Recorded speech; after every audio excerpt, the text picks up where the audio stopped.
olá, amigo internauta do canal e do programa Depois da Vírgula.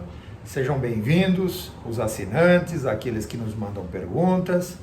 E hoje o nosso primeiro programa de 2021 vai tratar, obviamente, de alguns assuntos que estão aí recentemente postos na mídia, de cunho econômico, evidentemente, e também, obviamente, um pouco de cunho político.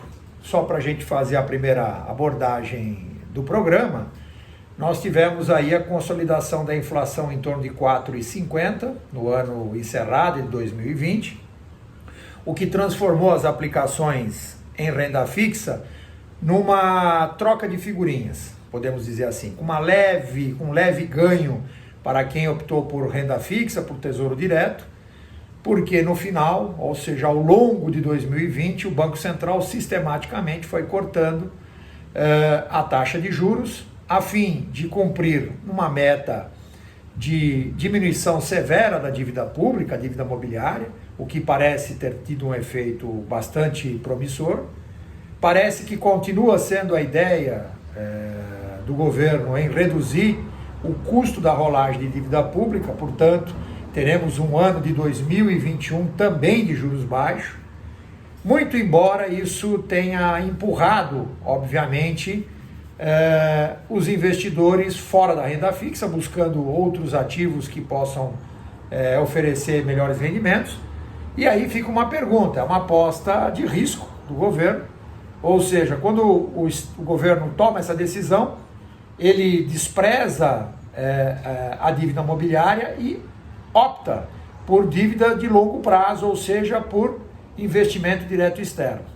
Entendo, ou entendemos nesse momento que o governo sofre de uma desvantagem, porque o investimento direto externo, não só no Brasil, como em toda a América Latina, está caindo rapidamente, e não deve ser diferente em 2021. Portanto, o governo vai ter que repensar essa estratégia se quiser continuar financiando a máquina pública, se quiser continuar se financiando, porque a continuar nessa toada, ele vai ter um enxugamento significativo dos interessados pelo Tesouro Direto, pela renda fixa, e aí vai ter que buscar outras fontes. A gente imagina que não deva ser nos impostos, e aí também não deva ser corte da máquina pública, porque isso não é tão simples assim.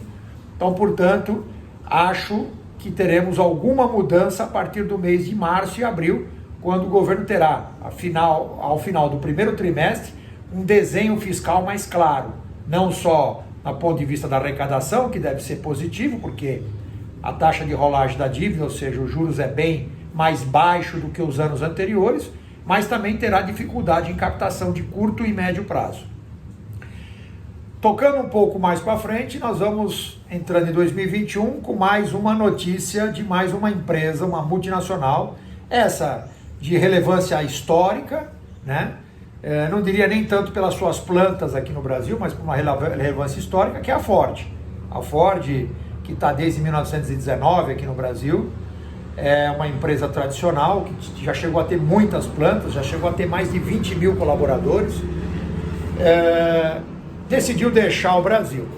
Antes dela, já em dezembro, a Mercedes tinha anunciado o final da produção no interior de São Paulo, e Iracemápolis, o que na prática, para o estado de São Paulo, consta como duas baixas importantes. Uma fábrica em Iracemápolis e agora na região de Taubaté e Sorocaba, do ponto de vista da Ford Motors no Brasil. É óbvio que a discussão recente é uma discussão acalorada do ponto de vista do risco, da condução da política econômica. Embora a gente tenha tido sinais claros de que o governo está com uma enorme dificuldade de ter uma agenda fiscal, aliás, essa agenda fiscal continua ainda no palanque, continua na cerimônia de posse, lá no Salão Negro.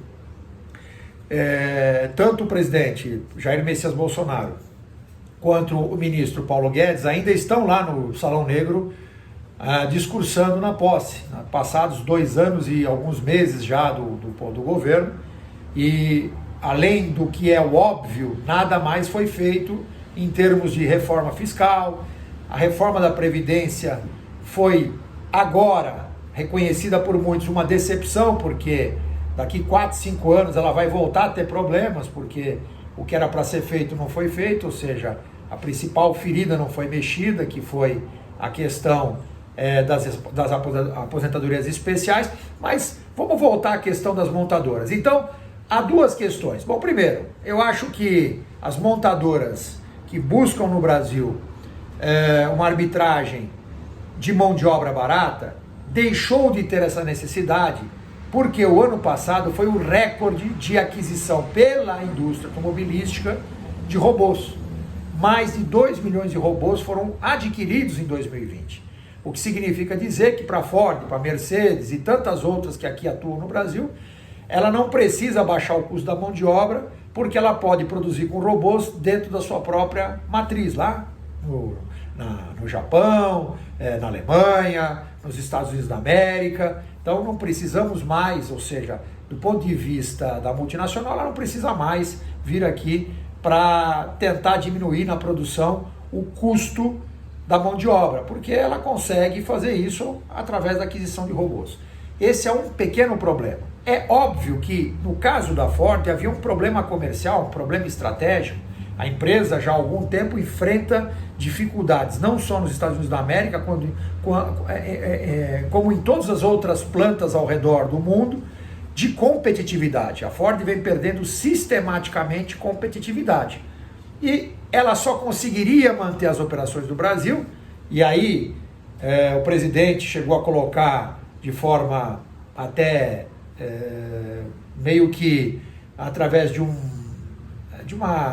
uma citação indireta, dizendo, olha, alguém perguntou para a Ford, será que ela não estava querendo subsídio? Sim, eu acho que parte da sobrevivência da Ford aqui no Brasil só se daria por subsídio. E isso não ia acontecer e, portanto, não acontecendo, isso inviabilizaria o posicionamento estratégico da empresa, que já sofria com a questão mercadológica. No quesito da Mercedes, a Mercedes fez um teste, ela não estava produzindo a série C lá em Iracemápolis e nem a série G, né? Que era a série do SUV popular dela, né? O SUV popular dela. Ela estava montando aqui no Brasil.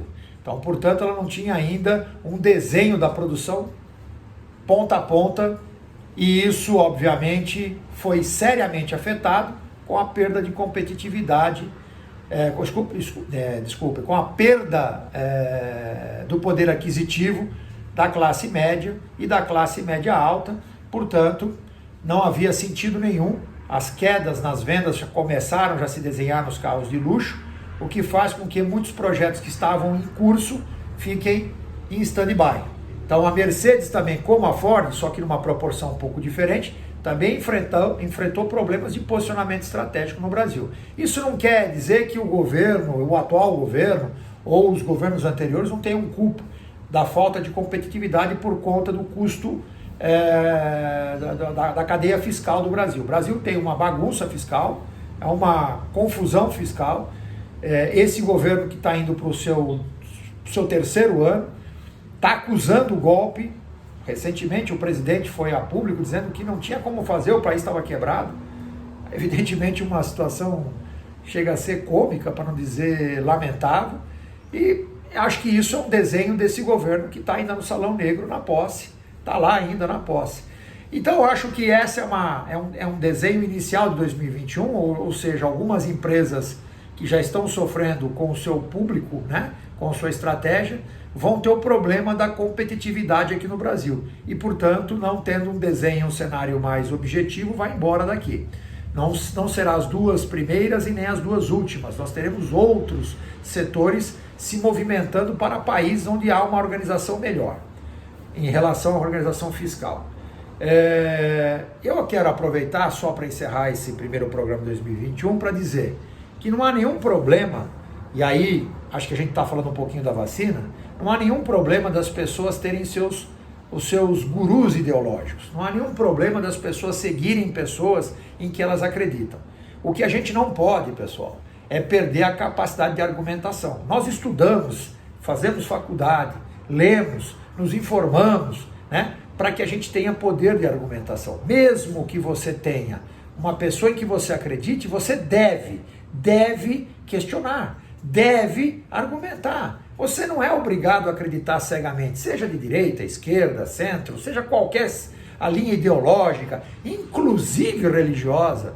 Acho que você tem que ter uma capacidade de questionamento, né? Tem que ter uma capacidade de indagação. Nós não podemos brincar de cabra cega aqui no Brasil. Então, o que está acontecendo hoje no Brasil é que muitas pessoas acham que porque selecionaram, acreditaram ou escolheram uma ideologia, devem continuar até o final com ela. Não, não é possível. Você pode mudar, você pode questionar, você pode continuar com essa ideologia, mas com, obviamente, algumas ressalvas. Então, o direito de escolha é um direito sagrado de cada um, ou seja, o livre-arbítrio. Mas não devemos confundir isso com uma coisa messiânica. Cuidado, gente. Isso é muito perigoso. E nós estamos vendo essa discussão empurrando a vacina. Lembrando que esse comecinho letárgico aí da vacina já nos atrasará mais de 3 meses na recuperação econômica. Nós teremos mais 90 dias por conta dessa brincadeira de nós contra eles. Pensa nisso.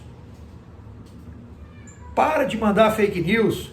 Leia a origem dos a origem das notícias que você recebe. Procura checar. É sua obrigação como cidadão.